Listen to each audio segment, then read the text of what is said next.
नमस्कार शेतकरी मित्रांनो, इंडियन फेमस फार्मर या यूट्यूब चॅनलमध्ये आपले स्वागत आहे. शेतकरी मित्रांनो, आज आपण ज्या गावामध्ये आलेलो आहे तिथं शेतकरी बांधव आपल्याला दिसत आहेत आणि त्यांच्या ज्या समस्या आहेत, त्यांचे प्रश्न आहेत, आपण या ठिकाणी या व्हिडिओच्या माध्यमातून मी आपल्यासमोर मांडत आहे.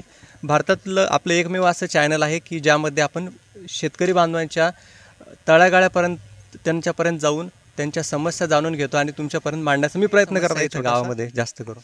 काय रे, रस्तेच नाही जायला भला त्रास होतो. काठी कुटी चिखल पाण्या पावसाचं तर जाताच येत नाही. आता तरी कसं इकून तिकून जाता येतं, पण पाण्या पावसाचं लगेच जाता येत नाही. पार शेती गावातला बिन शेती लई म्हणजे हाच रस्ता आहे का? या ठिकाणी बघा, हा जो रस्ता आहे, शेतकरी बांधवांच्या ज्या समस्या आहे की हा जो रस्ता आपल्याला दिसतोय की या रस्त्यामध्ये जाताना त्यांना खूप मोठ्या समस्या, त्याच्यानंतर खूप साऱ्या अडचणीतून त्यांना सामोरं जावं लागतं आणि हा रस्ता त्यांच्यासाठी एक घातक आणि धोकादायक तुमच्यासाठी ठरू शकतो.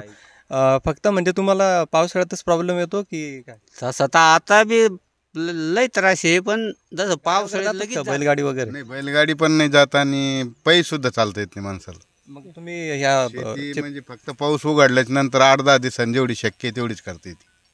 बाकी शेती करणं मुश्किल आहे. मग प्रवास कसा करता तुम्ही? प्रवास मग असं पाऊस उघडल्याच्या नंतर 8-4 दिवसांनी. मग याच्या संदर्भात कोणाला बोलले तुम्ही? याच्या संदर्भात आम्ही भरपूर आमदारचे याचे आता मागं विलक्षण झालं याच्यामध्ये बोललो. बोलले होते का? हां, करतो पांधन रस्त्यात टाकतो म्हणते. आता 10 वर्ष झाले. 10 वर्षापासून ही समस्या अशीच आहे? 10 वर्षापासून नाही, 50 वर्षापासून समस्या आहे. हां, निजामकालीन रस्ता आहे हा जो 200-300 शेतकरी या रस्त्याने वापरतात जवळपास, आणि काही विकास झालाच नाही.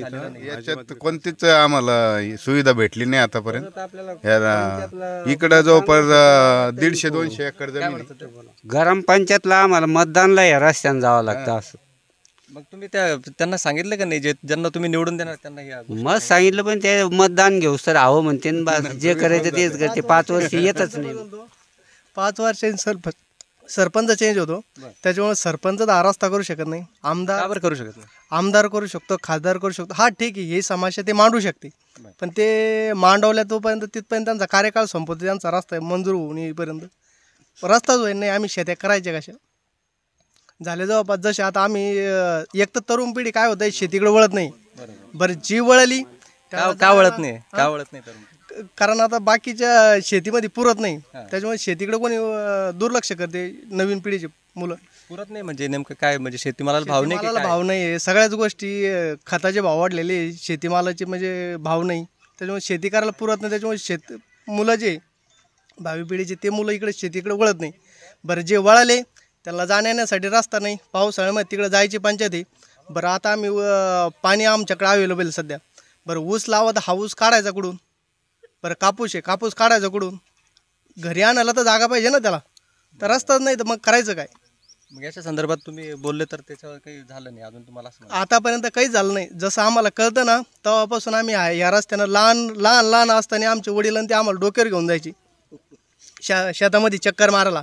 तर तेव्हापासून जे आम्हाला कळतं ना, तेव्हापासून अजून रस्त्याची कोणत्याही प्रकारच्या बैलगाड्याच्या समस्या असो, त्यांचे जाण्याचे प्रॉब्लेम असो, गुडघ्या इतकं चिखल पाणी या अडचणीतून त्यांना सामोरं जावं लागतं.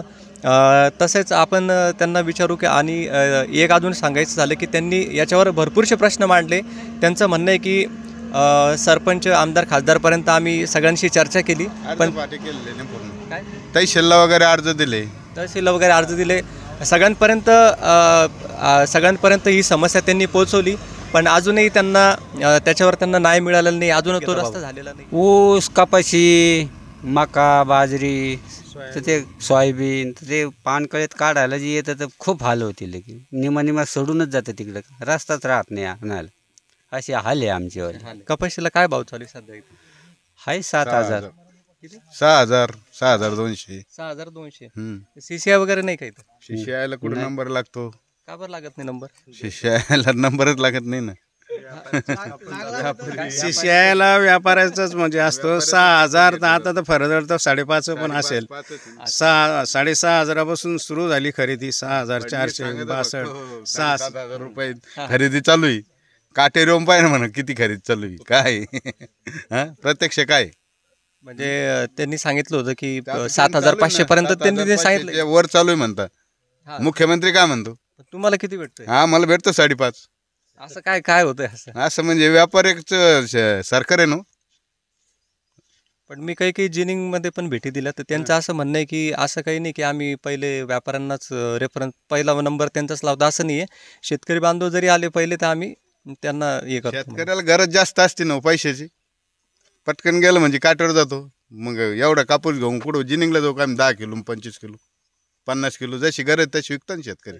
मग असं केल्यानंतर मग आपल्याला भाव भेटत नाही ना मग पाहिजे मग तेच ना मग व्यापाऱ्याचा फरदळ सरसकट भाव घेतला होतो आणि शेतकऱ्याचा फरदळ वेगळा घेतला होतो, कवडी वेगळी घेतली होती, सुपर माल वेगळा घेतला होतो आणि तसं व्यापाऱ्याचा सरसकट पाणी मारून त्या भावात घेतल्या होतो. पाणी मारून. मग इथून मजूर तर भेटतच नाही, पण भेटलं तर बाया जर लांबून ट्रकमध्ये टेम्पोमध्ये जर आणल्या तर ते इथून कामाला जात नाही. कामाला जातच नाही. मग त्यांना इथून टेम्पो येतो, पण इकडे मग वाहन जात नाही ना. मग ते बाया पुन्हा मागे जाते, म्हणजे टेम्पोचं भाडं देऊन त्यांना रोजंदारी देऊन सुद्धा त्या मग इथून जात नाही. आतापर्यंत सगळे मुद्दे त्यांनी मांडले, पण एक महत्त्वाचा मुद्दा की इथपर्यंत शेतमजूर येतात पण तो रस्त्याचे हाल एवढे आहेत की ते हाल बघूनच ते वापस जातात, मग ते पुढे जाऊ शकत नाही. तर राज्य सरकार तसेच ग्रामपंचायत तसेच आमदार खासदार या सगळ्यांना ही माहिती देऊ इच्छितो की हा रस्ता लवकरात लवकर झाला पाहिजे, जेणेकरून जे शेतकरी बांधवांच्या ज्या समस्या आहेत त्या लवकर सुटतील आणि त्यांना चांगलं जीवन जगता येईल. नाही ग्रामपंचायतचे आपले जे सदस्य आहे, आपलं नाव काय? भिकचंद भागचंद कोटोळे. आपल्या हा रस्ता आहे का, हा रस्ता मी पानदानमध्ये टाकलेला आहे, पण रस्त्याला नुसतंच मंजूर करतात शासन, निधी देत नाही. निधी दिली तर MREJनं काम करायचं, MREJनं काम करायचं तर कॉन्ट्रॅक्ट पद्धतीनंच काम होतं. ते गावकऱ्याला काम करायची गरजच पडून देत नाही. सगळं शासनाचा सगळा पद्धती तुमच्यापर्यंत ते यूज देत नाही येऊ देत. कॉन्ट्रॅक्ट पद्धतीने काम करतात. JCB लावून आज मी सांगतो पूर्ण तालुक्यात JCBनं काम चालू आहे. पूर्ण तालुक्यात पानदान रस्ता शेतकऱ्याचा असतो आणि MREJमध्ये माणसाने काम करायचं असतं, पण पूर्ण तालुक्यामध्ये JCBनं काम चालू आहे. मी सरळ सांगतो. बरं, याच्यावर तुम्ही मग पुढचं पाऊल काय घेतलं? आम्हाला रस्ताच मंजूर करू देत नाही. आमच्या हनुमानगावला रस्ता देत नाही. पानदानमध्ये एक पण नाही दिला. आमची ग्रुप ग्रामपंचायत आहे, हनुमानगावला दुय्यम स्थान मानलं जातं. दुय्यम स्थानाला तुम्हाला माहिती दुय्यम स्थान कसं असतं, ते बोलायचीच गरज नाही. पण मग याच्यावर तुम्ही काय म्हणजे प्रतिक्रिया काय आहे तुमची, पुढं काय करणार तुम्ही आता याच्यावर? आता याच्यावर आम्ही सगळं शेतकऱ्यांना जर आमरण उपोषण किंवा आम्ही मागे या रस्त्यासाठी हा मुख्यमंत्री ग्रामसडक योजनेसाठी आम्ही जलसमाधी आंदोलन केलं. असं जर झालं केलं होतं आंदोलन? जलसमाधी आंदोलन या रस्त्यासाठी केलं होतं. मुख्यमंत्री ग्रामसडक योजना समोरचा दिसतो का ढोरेगाव रस्ता, या ठिकाणी बघा हा जो रस्ता याच्यासाठी त्यांनी आमरण उपोषण केलं होतं. जलसमाधी आंदोलन जलसमाधी आमरण उपोषण केलं होतं आणि तसंच हे हा रस्ता झाला. मग प्रत्येक रस्त्याला भांडूनच घ्यायचं का? काही न्याय नाही का? काही भारत स्वतंत्र झाला तेव्हापासून रस्ता नव्हता, आत्ताशिक झाला हा रस्ता गेल्या वर्षी. किती वर्षानंतर झालं? मग आता पहा तुम्ही 75-74 वर्ष झाले भारत स्वतंत्र व्हायला. तसं चिखला पाण्यातूनच ढोरेगाव सगळं आम्हाला बाहेरच आहे. दवाखाना बाहेर, किराणा बाहेर, दळण बाहेर. ग्रामपंचायत जे सदस्य आहे ते आपल्याला सांगतायत की रस्त्याचे जे हाल आहेत ते स्वतः त्यांच्यापर्यंत ते जे काही वरतून येणारा निधी असो किंवा जे काम होणारे असो ते कुठल्याही प्रकार त्यांच्यापर्यंत पोहोचत नाही असं तुम्हाला म्हणायचं आहे? नाही, कामाच्या निधी पोहोचण्यापेक्षा काम होण्याला महत्व आहे. काम होण्याला महत्व आहे. कामच करण्याची इच्छा नाही शासनाची. आमचा आमदार साहेबांनी लासूर स्टेशन इथे 120 कोटीचं उद्घाटन केलं होतं. भेंडळा ते कदीम शहापूर रस्ता किती दिवस झाले त्याला? झाले मागचा 5 वर्ष निघून गेले, हे 5 वर्ष निघून चालले, अजून आमचं ते रस्त्याचं काम चालू नाही झालेलं आहे. आमदार साहेबाचं काम करतो आम्ही, पण आम्हाला जर कामच नाही तर मग ते उपयोग काय त्या माणसाचा? असं नाव काय आपलं? गणपत आसाराम झंजुर्डे. ह्या रस्त्याचं काम किती दिवस झाले म्हणजे पूर्ण झालं नाही? बरेच दिवस झाले आता, तरी किती वर्ष झाले? तरी 10-15 वर्ष झाले असं. मग तुम्हाला याचा त्रास होत असेल भरपूर? होतो ना, म्हणजे काय काय त्रास होतो? येण्या जाण्याच पाण्यापासून दुसरं मग हा येण्या जाण्याचा तुम्हाला एवढा त्रास असताना तुम्ही हे कशासाठी केलं असं एवढं? हे सर हे पाणी आहे ना, हे वाटाण येतं. बरं. पण माझ्या एरीत गेलं, त्याच्यामुळे मी वळण टाकल्यानंतर. पण मग आता तो तुमचा प्रश्न झाला मधला, पण हा सगळा तुमच्या एकट्यासाठी हजारो लोकांना इथं रस्त्याचा प्रॉब्लेम होतोय. आहे ना सर. तर मग याला तुम्ही मध्ये नाही घेऊ शकत? घेऊ शकतो ना आपण. मला ज्या रोज फोन केला त्या रोज सांगितलं मी, तर आपण ऊस लावल्यावर काय घेतो, मला ऊस सोडून देतो ऊस लावताना काही. मला ज्या रोज आपण फोन केला ना, मी त्याला तेच सांगितलं कधी जावं माणसं तर आपण वळण लोटून घेऊ म्हणलं, आपली काही दुश्मन दे थोडे काय असं थोडं काही चूक झाली तुम्ही मला त्याच दिवशी फोन केला, तुम्हाला म्हणलं मी काही नाही वावर इथूनच म्हणलो का असं काय असलं आई बाया तेव्हा ऐकत नाही बा रेट या ठिकाणी जे शेतकरी बांधव आहेत ज्यांनी म्हणजे हे रस्त्याच्या मध्ये आलं होतं ते म्हणे की मी आता मला जेव्हा सांगितलं मी तेव्हा लगेच ते मागे घेऊन टाकणार आहे असं त्यांनी शाश्वती दिली. तर मग हे तुमच्या समोर म्हणताय तर तुम्हाला काय मत आहे तुमचं? नाही करतील ना, मग आता जबान दिली ना त्यांनी एवढ्या लोकांमध्ये घेते ना माग करतील का? माणसं ते काही लई आहे नाही. का फक्त मी आलं म्हणून नाही नाही करते ना, ऐका सारखे ऐकते ना ऐकते. ते आधीच म्हणले ना मी तिकडं लोटून घेतो, मग मी म्हणलो ना इकडं लोटायलाच नाही पाहिजे होतं ना, पुन्हा इकडं लोट तिकडं लोट, सरळ ते खांब्याच्या सोडलं असतं. जाता येताना दिसतं ते मध्ये सगळ्याच लोकांना वर असतं पुढं इकडं खाली इकडं वर गेला. तर त्यांचं शेतकरी बांधवांचं असं सगळ्यांचं मत आहे गावकऱ्यांचं की असं आहे आपण एकमेकांना अडचण निर्माण झालीच नाही पाहिजे, म्हणजे करायलाच नव्हती पाहिजे. तुम्ही ऑलरेडी यालाच तर तिकडे घेतलं असतं खांब्याच्या लेवलला. तंतोतंत माणूस वागला तर चूक होईन का नाही, किंवा चूक नाही मान्य केली तर मग तुम्ही समजा इकडे लोटलं, आता पुढचा माणूस म्हणा असं सरळ आहे बरोबर सगळं असंच होईल ना ते पुढं बी येतच नाही. मी त्याला तवाच सांगितलं ना, ज्यावर टाकलं का त्याच वेळी आपण पाहिलं 4-2 दिवस मला फोन केला, म्हणलं आपण झालं असलं आपण त्याला मागे लोटू त्याच काय. आपण जर अशा गोष्टी केल्या गावामध्येच तर एक तर आपल्याला वरतून आपल्याला पुरवठा होत नाही शासनाकडून पाहिजे त्या गोष्टींचा, आणि त्याच्यामध्ये एक तर रस्ता होऊ लागला शासनकालीन निजामकालीन हा रस्ता आहे, तोच रस्ता अजून झाला नाही. आपण त्याच्यामध्येच आपापसात जर भांडणं केले तर हा रस्ता तुमचा मला तरी वाटतं आयुष्यात होणार नाही. तर याच्यासाठी तुम्ही कायमस्वरूपी अडचण राहणार. हा कायमस्वरूपी अडचण राहील, आणि तुम्हीच तुमच्यामध्ये जर असे वाद करत राहिले किंवा एकामेकांना अडचण निर्माण करत राहिला तर रस्ता व्हायला मला तरी वाटतं ह्या होऊच शकत नाही हा रस्ता. भिकचंद बागचंद कोटुळे, हनुमंतगाव, तालुका गंगापूर, जिल्हा छत्रपती संभाजीनगर. बरं थोडं मोठं कचरू नामदेव झिंजुर्डे, हरिश्चंद्र दादाराव झिंजुर्डे, एकनाथ राधाजी झिंजुर्डे, उत्तम रंगनाथ झेंजूर, लक्ष्मण आश्राम झंजुर्डे, श्रीकांत मारुतीराव झिंजुर्डे, रामदास धोंडीराम झिंजुर्डे, ज्ञानेश्वर उत्तमराव झेंजुर्डे, गोरखनाथ नामदेव काशीद, गणपत आश्राम झंजुर्डे, राजू एकनाथ झिंजुर्डे, तुकाराम गोविंद बरकडे. या ठिकाणी आपण सगळ्या शेतकरी बांधवांचे नाव जाणून घेतलेले आहे. आता आपण त्यांना सगळ्यात महत्त्वाचा मुद्दा विचारणार आहे की कापूस आणि सोयाबीनचे भाव भाव वाढायला पाहिजेत, पण शासनाने त्याला निर्बंध घातलेले आहे. कापसाला निर्बंध कसे निर्बंध असे आहे की 7,500 कापसाचा हमी भाव आहे. हमी भाव असून सुद्धा कापसाला शेतकऱ्याला हमी भाव घेता येत नाही. काय घेता येत नाही ते शेतकरी जोपर्यंत शिष्याला कापूस घालत नाही तोपर्यंत हमी भाव भेटत नाही ना. हमी भाव घ्यायचा म्हटलं तर 15 दिवस ते 1 महिना कापसाला पैशाला वेटिंग थांबावं लागतं. तर शेतकऱ्याला एवढी अडचण असते की कोणाची देवाणघेवाण, कोणाचे रोजंदारीचे, कोणाचे उष्णे पासणे हे ते चालूच असतं. त्याच्यामुळे शेतकरी तिथपर्यंत जात नाही, आणि शेतकरी मग 6,000 6,500 या भावाने कापूस विकून मोकळा होऊन जातो. म्हणजे या ठिकाणी तुम्हाला असं म्हणायचं आहे की जे CCI आहे ते CCIने लगेच व्यापाऱ्यासारखे पटकन पैसे दिले पाहिजे. CCIने कापूस घेतल्यास नंतर भाव झाला तर जे RTGS मारायला काय हरकत नाही ना. काही प्रॉब्लेम आहे का शासनाला याचा? त्यांच्या काही अटी असतील ना की तुम्ही म्हणता की म्हणजे थांबतात ते. कशासाठी थांबायला पाहिजे? आमचा माल घेतला आम्हाला पैसे द्या ना. आम्ही माल घेत नाही त्यांना, माल दिल्यानंतर पैसे द्या ना. रोजंदार आमचे तर काम करतो दिवसभर, संध्याकाळी त्याला पैसे द्यावे लागते. कुठून द्यायचे पैसे? या ठिकाणी जे शेतकरी बांधवांची जी समस्या आहे त्यांचं म्हणणं असं आहे की राज्य सरकार असं म्हणणं आहे की जी CCI आहे CCIला त्यांनी CCIला ज्यावेळेस ते कापूस देतात त्यावेळेस लगेच त्यांनी पैसे दिले पाहिजे, जेणेकरून आम्हाला चांगला हमीभाव भेटेल. राज्य सरकार जे आहेत मुख्यमंत्री साहेब ते म्हणतात की आम्ही कापसाला 7,500 रुपये भाव दिला, पण 7,500 रुपये जो भाव आहे तो शेतकऱ्याला भेटतच नाही. 7,500 6,900पर्यंत जास्तीत जास्त हा भाव भेटतो. बस तसंच सोयाबीनला काय भाव आहे? सोयाबीनला 4,000पर्यंत भाव भेटतो शेतकऱ्याला. 3,500 4,000 4,500 3800 4,000 रुपये सोयाबीनला भाव आहे. आणि याच्यामध्ये खर्च एवढा होऊन जातो का ऐकलं की 6,000 7,000 असं काही. नाही, कुठं कोणाचे 6,000 गेले नाही. माझीच जाऊ दे, बाकीचे कोणत्याही शेतकऱ्याला विचारतो 6,000 आतापर्यंत कोणाचीच गेले नाही. ज्यावेळेस माल तयार नव्हता त्यावेळेस 6,000 होता, ज्यावेळेस शेतकऱ्याकडे माल आला त्यावेळेस 4,000 भाव. असं कसं काय? असं म्हणजे काय प्रकार घडला? मार्केटला आवक वाढली का व्यापारी भाव कमी करून टाकते, आणि ज्यावेळेस शेतकऱ्याकडे माल नसतो त्यावेळेस त्यांच्या मध्ये भाव भरपूर भाव.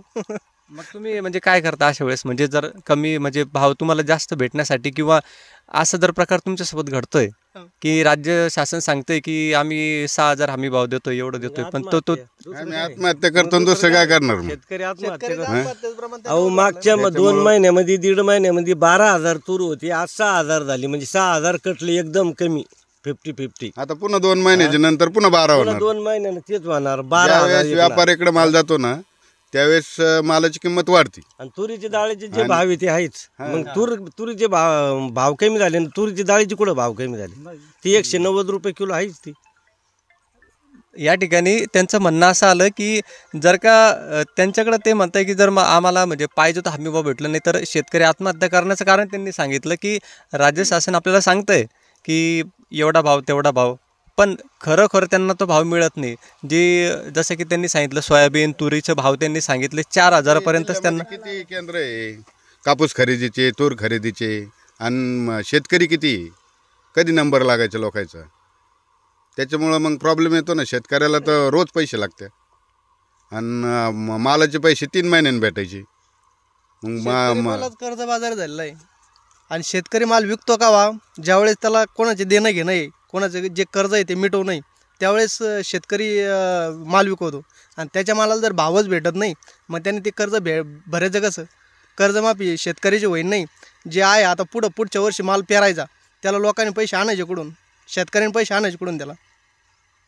या ठिकाणी आपल्याला जे युवक आहेत, या जेवढे पण आपल्याला इथं शेतकरी बांधव दिसत आहेत त्यांच्यामध्ये युवक आहे, यांची समस्या आपल्याला बघायला मिळते. म्हणजे की ते आता बरेचसे शेतकरी बांधवांचे जे मुलं आहेत ते बाहेर सिटीमध्ये जातात काहीतरी कामधंदे बघायला, पण ते आपल्याला इथं दिसत आहेत की ते अजूनही शेतीत काम करत आहेत. तर खरी समस्या काय ती त्यांना इथं आपल्याला बघायला मिळाली. त्याच्यानंतर महत्त्वाचा मुद्दा आहे, मला तुम्हाला विचारतो सर की कर्जमाफीचा हा जो मुद्दा आहे तर याच्यावर तुम्हाला काय म्हणायचं आहे? कर्जमाफी झाली आहे, मी असं ऐकलं की खरं झाली आहे की नाही झाली? कर्जमाफी फक्त घोषणा झालेली आहे. परत म्हणजे शेतकऱ्याला त्याचे फक्त घोषणेमुळं शेतकरी आनंदित आहे. बाकी ॲक्च्युली जे शेतकऱ्याच्या खात्यामध्ये काही जमा झालेलं नाही. बँकावर म्हणते गव्हर्नमेंटचा काही GR नाही आला किंवा आम्हाला काही आदेश नाहीत. म्हणजे फक्त घोषणाबाजी झाली, फक्त घोषणाबाजी करत आहे सरकार. मग त्या याच्यावर आपलं मतं लाटतात, बाकी काही नाही. माफ झालं तर मग दुसरं कर्ज द्या ना आम्हाला. माफ केलं तुम्ही, मग आम्हाला दुसरं कर्ज द्या ना ताबडतोब. माफ झालंय का? झालंच नाही तर मग दुसरं द्या. आम्ही बँकेत चक्र मारू आलो ना कर्जासाठी, देत नाही ते. बँकेनं आमचे खाते बंद करून टाकले. काय कशामुळं काय करा? कर्ज थकलेलं आहे म्हणून खाते बंद केले. बँकेनं खाते सुद्धा बंद केले. मग तुम्ही याच्या संदर्भात कोणाशी आमदार साहेबाला ईमेल केलाय त्याच्याबद्दल, तरी सुद्धा ते त्यांनी हाय तसे ठेवलेले खाते आमची बंद केले, त्याच्यावरून व्यवहार. मग आता पुढची जी तुमची म्हणजे प्रोसेस काय, म्हणजे काय करणार आता तुम्ही पुढे, प्रतिक्रिया काय करणार आहे? काय आमच्याकडे पैसे पाहिजे ना बँकेत टाकायला, पैसेच नसले टाकायचे कुठून? जे टाकायचे तर कोणत्या बँकेत जातं? खातेच बंद झाले तर खातंच बंद केलंय. जे कर्ज खात्याचं जे बँक आहे का त्यांनी सरकारने ना ही लाडकी बहीण, हे श्रावण बाळ, हे आमकं तमकं हे सगळं बंद करून शेतकरी बंद करा म्हणताय तुम्ही, पण मग आता ज्या लोकांना भेटतंय तर ते तर खुश आहे. मग तुम्ही बंद करा का करता काय? त्यांना समजत नाही ना खुशीला. पण इकडं मालाला भाव आहे का? आता मी तुम्हाला 1-2 मिनटं सांगतो. माझी सून आणि मुलगा 8 महिन्यापासून वावरत आहे. आम्हाला कापूस झाला 4 एकरामध्ये 25 क्विंटल. 7-7-70 किती झाले सारे? 140 आणि 50 60 1,65,000. 8 महिने त्यांची मजुरी धरा, 800 रुपये धरा. ती मजुरी किती होती पहा तुम्ही. 8-80 म्हणजे 8-24 म्हणजे 2 लाख रुपये त्यांची मजुरी झाली. आणि नांगरट, खत, रोटा, बाया, औषध, बियाणं याचे पैसे कोण देणार आम्हाला? नफा तर नाहीच, पण हे गेलं ना अक्षरशः ही 100% गोष्ट खरी नाही. याच्यावर मी आता सिटीतला जो सर्वे केला तर त्यांचं म्हणणं आहे की बंद नाही झालं पाहिजे, तुम्ही कशाला असं करताय म्हणे की ज्या खायचं ना मग त्यांना बसून खायचं. योजना चालू झाल्यामुळे मजूर भेटणार नाही इथं. पहिलेच काही लोक आहे ना, पहिलेच काही आळशी आहे. भाव 4,000 रुपये. सोयाबीनचं तेल भेटत आहे आम्हाला. समजा पहिले 100 होतं लाडकी बहिणीच्या हाती किलो 1 लिटर, आता 140 ते 150 रुपये झालंय. लाडकी बहीण आल्याच नंतर? हा, लाडकी बहीण आल्याच्या नंतर. म्हणजे लाडक्या बहिणीचा हा जो फरक पडला हा फक्त सगळं शेतीमालावर तसेच आपल्या घरगुती व्यवहारावर हा सगळा झाला शेतकऱ्यावरच म्हणजे लाडकी बहीण योजनेमुळं शेतकऱ्याला मजूर मिळाला, महिला आहे. पण जे मजूर होते त्यांना मी प्रश्न विचारले तर ते म्हणे आम्ही जायला तयार आहे पण ते पैसे देत नाही म्हणे वाढून. पैसे शेतकऱ्याला कसं परवडणार इतकी हाजरी, म्हणजे 200 रुपयाची हाजरी जी असते ती 300 आणि 400 झाले. कोटा बंद करून टाका, याच्यामुळं लोक कोणता म्हणजे कोणता? सरकार धान्य देतं का फुकट लोकायला, 1 रुपया नाही घेता, त्याच्यानं आळशी झाली. ठीक आहे, तुमच्याकडे आता शेती आहे पण काही असे मजूर आहे त्यांच्याकडे शेती नाही, मग त्यांनी कसं घरचं काम करून पोट भरायचं द्याय ना, ते त्याला ते फुकट दिल्यामुळे ते कामच करीना ना, कामालाच नाही येत ते. गव्हर्नमेंटने जे स्वस्त अन्नधान्य किंवा मोफत अन्नधान्य पुरवठा करते त्यामुळं शेतीसाठी मजूर मिळत नाही आहे. लाडकी बहीण असू द्या किंवा शेतकरी सन्मान निधी ते आरामशीर मिळतात आणि ते फक्त छोट्या शेतकऱ्यांसाठी आहे. समजा लोकांना लगेच काम होत नाही, त्या लोकांसाठी स्कीम करा तुम्ही. म्हाताऱ्या बाया एकदम 60, 70, 75 वर्षाच्या लोकांसाठी. हे तरुण आता 20 ते 60 वर्षाच्या बायांना 1,500 रुपये महिन्याला. अहो ती गेली तर ती 500 रुपये रोज कमवून राहिली, ती उगत्या धंद्यामध्ये 3 दिवसातच 1500 रुपये येऊ राहिले. पण इकडं बाकीच्या याच्यावर परिणाम झाला ना. मग तरी पण भरपूरशा अशा समस्या आहे की नाही त्या तेवढ्या 1500 रुपयात पण होत नाही. तुम्ही म्हणताय की त्यांना पर डे 500 रुपये भेटत आहे, पण ते मजूर म्हणते आम्हाला 300 रुपये भेटत आहे. आम्ही 500 रुपये रोज बाया कमी ती ना आमची. पण मग या 500 रुपये रोज कमीलेला हा बरा, पण ह्यो 1,500 रुपये ही योजना आहे ना, हिनं गोड त्याला आग लावली, याला आग लाव, त्याला आग लाव, झालं वाढलं ते सगळं. हा अहो आज 2,000 रुपये घेऊन जा तुम्ही, आठवड्याचा बाजार व्हायला तयार नाही ना. 5,000 रुपये घेऊन जा, आठवड्याचा बाजार होईना. आमचं कपाशीचं झाड बघा तुम्ही, आणि आता याच्यावरती कसं आम्ही पोट पाणी कसं करायचं किंवा काय कसं करायचं, कर्ज कसं भरायचं? मला नाही समजलं म्हणजे काय कपाशीचं झाड एवढं वाढलं यावर्षी. एवढंच वाढलं. हा मग आता काय, आता इथूनच जमिनीतूनच उपटलं, याच्यावरती आता काय करायचं? याला 2 कायरे आई बघतात. आणि पाऊस पाणी इकडे झालं नाही. पाऊस झाला ना, पाऊस झाला, कधी अति होतो, कधी एकदम लगेच उघडून जातो. शेतकरी सगळे झाले, शेतकऱ्याचं सरकार साथ देत नाही, निसर्ग बी साथ देत नाही, मग करायचं कोणाकडे? शेतकऱ्यांना दाद मागायचं. अतिवृष्टीमुळं शेतीचं खूप नुकसान झालं आणि उत्पादन खर्च सुद्धा निघाला नाही. त्यात कपाशीला भाव नाही, सोयाबीनला सुद्धा भाव नाही आणि अनुदान काही मिळत नाही. म्हणजे घोषणा करते सरकार, कर्जमाफीची घोषणा केली आणि कर्जमाफी झाली. आणि तसंही असतं की अतिवृष्टीचं अनुदान वगैरे, त्याच्यात पण वेळेवर नाही किंवा कधी कधी पंचनामेच होत नाहीत. बरं सर, तुम्ही म्हणताय की आता उत्पन्न झालं नाही आणि नंतर आपणच म्हणतो की आयात नाही केली पाहिजे. मग हे जो मधला जो गॅप आहे, जसं की सरकार म्हणते की आम्हाला पाहिजे तेवढा कोटा भेटत नाही आणि तुम्ही म्हणताय की उत्पन्न मिळालं नाही, तर मग आयात ते करतात, याच्यावर तुमचं काय मत आहे? म्हणजे आयात निर्यातीवर हे बघा, जे आपल्या भारतात पिकतो किंवा आता महाराष्ट्रात कांदा किंवा सोयाबीन, कापूस असे पिकं आहे. आता महाराष्ट्रात केळी आणि द्राक्षे किंवा कांदा हे माहेरघर आहे. सगळ्यात जागतिक स्तरावर त्यांचं हे होतं. आता अतिवृष्टीमुळे कांद्याचं नुकसान होतं समजा, म्हणून आयात करता तुम्ही. पण जेव्हा शेतकऱ्याला भाव मिळायला लागतो, चांगल्या प्रकारचा भाव मिळायला लागतं, सरकारच्या पोटात दुखतं, ते निर्यात बंदी लावतात. आपल्याकडे जेव्हा आहे निर्यात करण्यासारखं त्यावेळेस निर्यात करतील ना. आणि कपाशीचं बी असं आहे. आता ह्यावर्षी अतिवृष्टीमुळं कापूस उत्पादन कमी झालं, पण आपला शेतीप्रधानच देश, 70% लोक आपल्या शेतकरी शेती करतात ना, त्यामुळे उत्पादन होतं. पण मग सरकार भाव वाढायला लागले, व्यापाऱ्यांना भाव मिळतो, शेतकऱ्यांना मिळत नाही. त्या ज्यावेळेस गरज असेल त्यावेळेस आयात करा ना. आता तुम्हाला हे, पण हे शेतकऱ्याला भाव मिळायला लागला का मग सरकार निर्यात बंदी करते.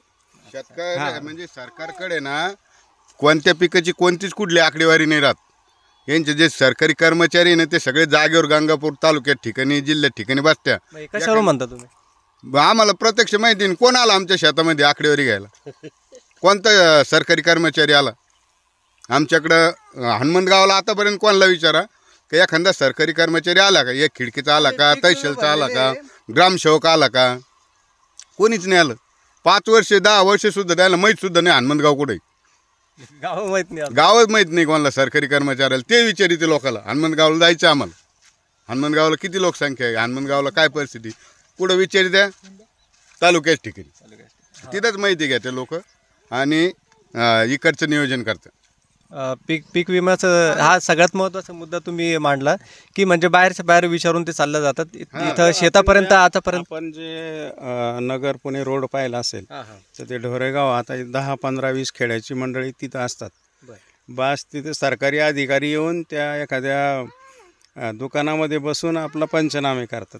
दुकानात बसून पंचनामे करतात. दुकानात तुम्ही बसून एखाद्या पंचनामे सरकारी कर्मचाऱ्याला नंबर घेऊन फोन लावा ना, तुमचा हनुमंतगावला डावरा कच झाला म्हणा. आमच्याकडं कृषीचा माणूस आहे शिंदे म्हणून, त्याला तुम्ही आता प्रत्यक्ष फोन लावा, त्यांना म्हणून तुम्ही हनुमंतगावला तुमच्या ड्युटी किती वर्षापासून तुम्ही सजेवर आहे, त्या वर्षापासून तुमचे किती लावून राहिले म्हणा, किती वेळेस आले तुम्ही. मग याच्यावर तुम्ही काय केलं म्हणजे तिथं गेले का ऑफिसला विचारपूस केली का? आम्ही प्रत्येक गोष्ट विचारायला कोणतं फ्री औषध आहे म्हणजे शासनाची स्कीम आली आम्ही त्यांना फोन लावतो, मग ते म्हणते 8 दिवस थांबा. फोन घेतात का ते? फोन बी घेतलं तर घेतला नाही तर घेत नाही. आम्ही 8-8 दिवस बेजार असतो फोन लावायला त्यांना. प्रत्यक्ष ते यायला पाहिजे ना शेतीमध्ये काय चाललं काय नाही, कोणाची काय समस्या आहे.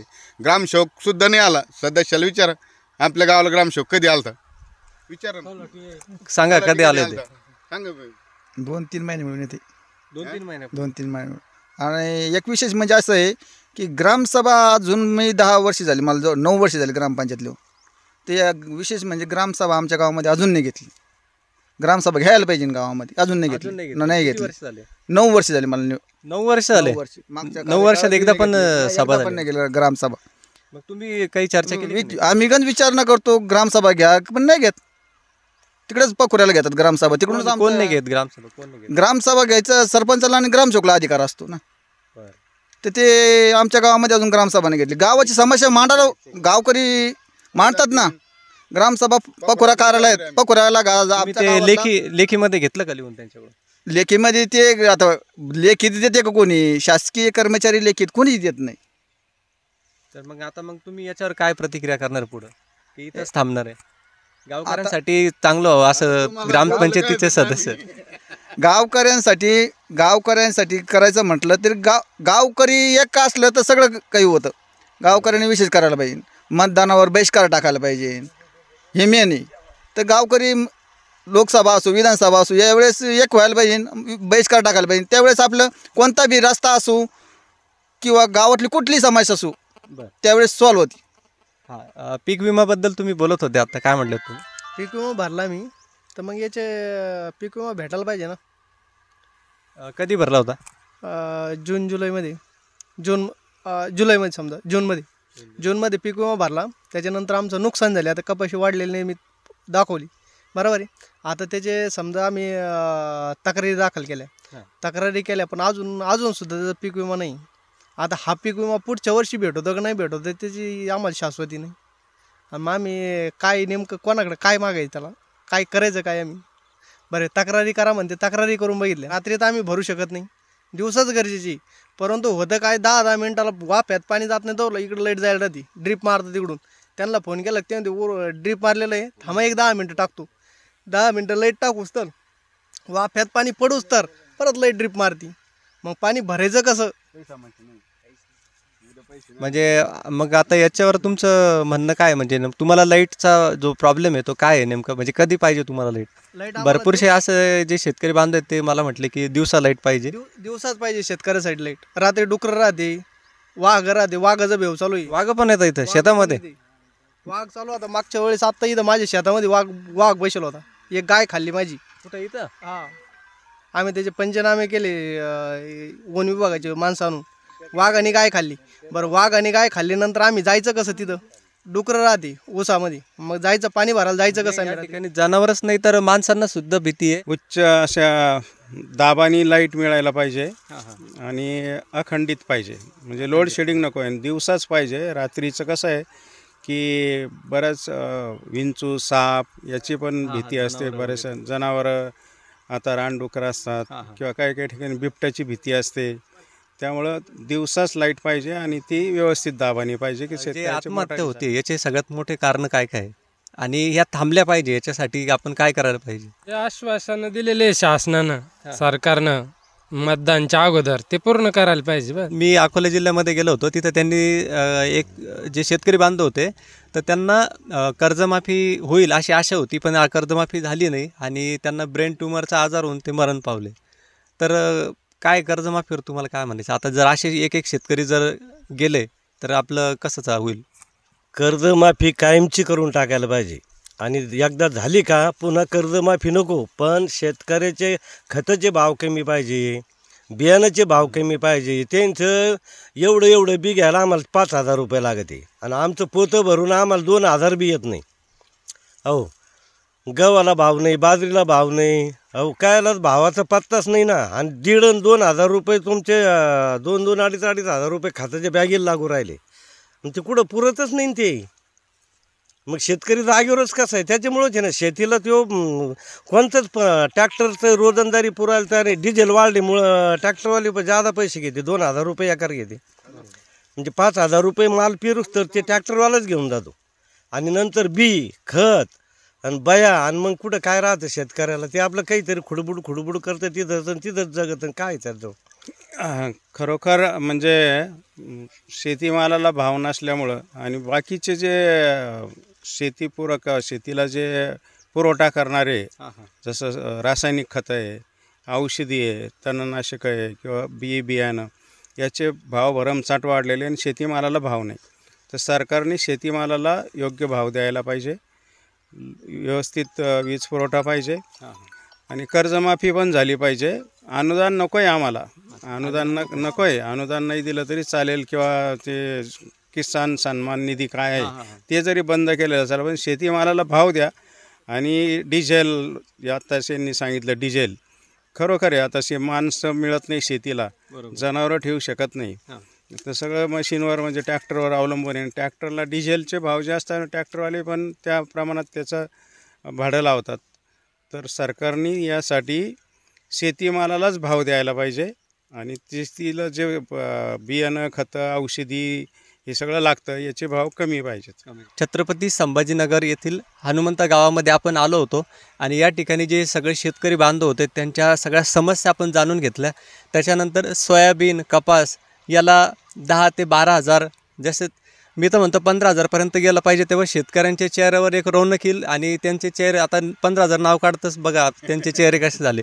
तर 15,000 हा भाव भेटायलाच पाहिजे, कारण की आता बी बियाण्याचे खताचे हे सगळेच भाव वाढलेले आहेत, शेतमजुराचे भाव वाढलेले आहेत. तसेच आपण 2 नंबरचा मुद्दा पाहिला की कर्जमाफीच्या फक्त घोषणा होत आहेत असे शेतकरी बांधव म्हणत आहेत. फक्त घोषणा होऊ लागल्या आणि कर्जमाफ अजून झालेलंच नाही आहे. सगळ्यात महत्त्वाची गोष्ट मला राज्य सरकारला एक सांगू इच्छितो की कर्जमाफी जी लवकरात लवकर करा. कर्जमाफी न झाल्यामुळे भरपूरसे लोक आत्महत्या करत आहेत, आपल्याला ते थांबवायचं आहे. हा सगळ्यात महत्त्वाचा मुद्दा आहे. आयात निर्यात जे भाव वगैरे तो नंतरचा प्रश्न आहे, पण कर्जमाफी जर झाली तर भरपूर शेतकरी बांधवांचे जीव वाचतील आणि हे आपल्या राज्य शासनाचं कामच आहे आणि ते त्यांनी करायलाच पाहिजे. तिसरा मुद्दा होता आपला की गावामध्ये लाईट वीज वगैरे वेळोवेळी येत नाही किंवा ते म्हणजे टप्प्याटप्प्याने येते, तर तशी नको पाहिजे. 3 शिफ्टमध्ये नको पाहिजे, तर दिवसा लाईट पाहिजे. जे तुम्ही रात्री देत आहे, रात्री आपण मानतो की ठीक आहे मुलं बाळं शेतकऱ्यांचे सिटीमध्ये जातात कामाला, कारण की शेतीमालाला भाव नाही आणि भाव नसल्यामुळे ते सिटीमध्ये जातात. त्यांचे आईवडील वयस्कर असतात, म्हातारे असतात, ते शेतामध्ये जातात. रात्रीचे लाईट चालू बंद करायला त्यांच्या जीवाला सुद्धा धोका असतो. फक्त कर्जमाफीमुळेच त्यांचा जीव जात नाही, तर जनावरं वाघ सिंह जे काही रानडुक्कर असतील ते शेतामध्ये असतात. रात्रीच्या वेळी त्यांच्यावर घात होतो, त्यांचा जीव जातो. ह्या सगळ्या गोष्टींवर जोपर्यंत आपण AC सोडून आपण तळागाळापर्यंत येत नाही, शेतामध्ये येत नाही, तोपर्यंत आपल्याला शेतकरी बांधव ज्या समस्या आहेत त्या आपल्याला समजणार नाही आहे. त्याच्यानंतर आपण चौथा मुद्दा या ठिकाणी पाहिला की यांनी सांगितलं जे युवक आहेत यांनी पीक विमा जे आहे तो पीक विम्याचे पैसे अजून मिळालेले नाही आहे. काहींचे मॅसेज आले, काही नाही आले, अजून जमा झाले की नाही ते बघूया. पण ते बघण्यासाठी आम्हाला खातं तरी आमचं चालू आहे की नाही ते पाहिलं पाहिजे म्हणे, कारण की खातंच बंद करून टाकलेलं आहे बँकेंनी. सगळ्या बँकेंनी त्यांचे खाते बंद करून टाकलेले आहेत आणि ते बँक खाते बंद असल्यामुळे त्यांना पैसे आले की नाही हे त्यांना कळत नाही आणि जरी आले असतील तर ते कटत असतील असं त्यांचं म्हणणं आहे. त्याच्यानंतर आपल्याला साहेबांनी सांगितलं की जे लोक आत्महत्या करत आहेत तर त्यांच्या मागचे जे खूप मोठे कारणं आहेत की जसे की शेतीमालाला भाव नाही, अशा भरपूरच्या समस्या आहेत आणि ह्या आपण थांबू शकतोय आपणच. कारण की आता त्यांनी मला इथपर्यंत येण्याची संधी दिली आणि सगळ्यांसोबत बोलण्याची. तसेच वाटतं की साहेब जसं तुम्ही क्रांती करताय म्हणजे सुरुवात एकापासून होते आणि त्यांच्या मागे हजारो लोक उभे राहतात. तशा पद्धतीने त्यांनी हा एक निर्णय घेतला की आपण आत्महत्या कुठंतरी थांबली पाहिजे. ह्या मुद्द्यावर ते बोलले आणि आत्महत्या जर थांबली तर शेतकरी जगेल आणि शेतकरी जगला तर देश जगेल. मी न्यूज रिपोर्टर अमित आणि सोबत कॅमेरामन प्रसाद शेवाळे आणि अक्षय सोनवणे. धन्यवाद.